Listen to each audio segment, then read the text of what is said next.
ಗದ್ದೆ ಬೀಳ್ತಿರೋದು ಹುಳ.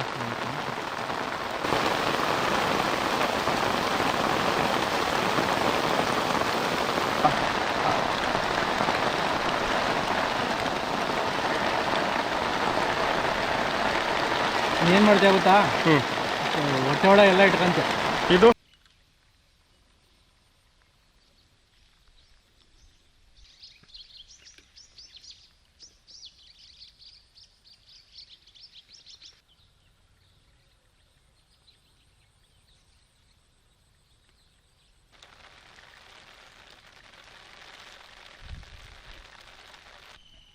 ಒಂಚೂರು ಎಲ್ಲ ಹಿಂಗೆ ನೋಡ್ತಾ ಇರಂಗೆ ಕುತ್ಕೊಂಡು.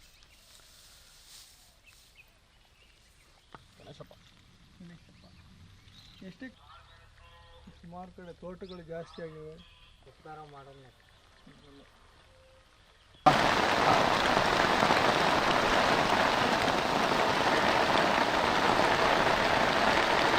ಏನು ಮಾಡ್ತೀಯ ಗೊತ್ತಾ?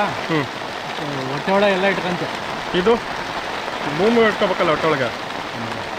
ಇದೇ ಭತ್ತ ಎಲ್ಲ ಹೋಗಿದೆಯಲ್ಲ, ಏನ್ ಮಾಡೋದು ಅನ್ನೋದೇ ಗೊತ್ತಾಗಲ್ಲ. ಸರ್ಕಾರ ಏನ್ ಮಾಡ್ತಿತ್ತೋ.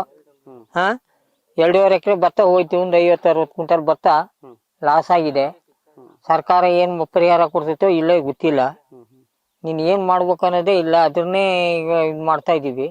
ಭತ್ತ ಮಳೆ ಅಂತೂ ಹಿಡಿದ್ ಬಿಟ್ಟೇ ಇಲ್ಲ. ಹೋದ್ ಸೋಮವಾರದಿಂದ ಹಿಡಿದ ಮಳೆ ಒಂದ್ ದಿವಸನೂ ತಪ್ಪಿಲ್ಲ. ಡೈಲಿ ಒಂದು ತಕ್ಕೆ ಹುಲ್ಲು ಎತ್ತಿ ಆಚೆ ಗಿಡಕ್ಕೆ ಬಿಸಿಲು ಬರ್ತಾ ಇಲ್ಲ ಅಂತ ಮಳೆ ಹೊಡಿತಾ ಐತೆ. ಈಗ ಏನ್ ಮಾಡ್ಬೇಕು ಅನ್ನೋದೇ ಗೊತ್ತಾಗಲ್ಲ. ಈಗ ಸುಮ್ನೆ 2.5 ಎಕರೆ ಭತ್ತ ಹೋಯ್ತು. ಹೋದ್ ಸರ್ತಿ ಆನೆ ತಿಂದು ಹೋಯ್ತು. ಈ ಸರ್ತಿ ಅದು ಪರಿಹಾರ ಬಂದಿಲ್ಲ. ಈಗ ಈ ಸರ್ತಿ ಭತ್ತನೇ 2.5 ಎಕರೆ ಕಂಪ್ಲೀಟ್ ಹೋಗ್ಬಿಡ್ತು. ಈಗ ಏನೇನು ಇಲ್ಲ, ಭತ್ತನೇ ಬರಲ್ಲ. ಭತ್ತ ಎಲ್ಲ ಮೊಳಕೆ ಬಂದು ಒಡೆದು ಹೋಗಿದೆ. ಅದರಿಂದ ಎಲ್ಲ ಹಾಳಾಗಿದೆ. ನೀವೇ ನೋಡಿ ಇದು ಮಾಡ್ಬೇಕು ಪತ್ರಕರ್ತರೆ. ಹೊಲದಲ್ಲೇ ಗದ್ದೆಲ್ಲೇ ಆಗಿದೆ, ಕೊಯ್ದು ಹಾಕಿದ್ದು. ಕೈ ಕೆಲಸ ಮಾಡಿದ್ದು ನಾನು. ಕೈ ಕೆಲಸ ಮಾಡಿ ಎಲ್ಲ ಲಾಸ್ ಮಾಡ್ಕೊಂಡು ಆರಾಮಾಗಿ ಕೂತಿದ್ದೀನಿ ಈಗ ಮನೆಗೆ. ಸುಮ್ಮನೆ ಗದ್ದಿಗೆ ಬರೋದು ಹೋಗೋದು. ಹಕ್ಕಿ, ಹಂದಿ ಎಲ್ಲ ಕಾಡು ಪ್ರಾಣಿ ಇದೆ, ಕಾಟ ಜಾಸ್ತಿ ಇಲ್ಲಿ.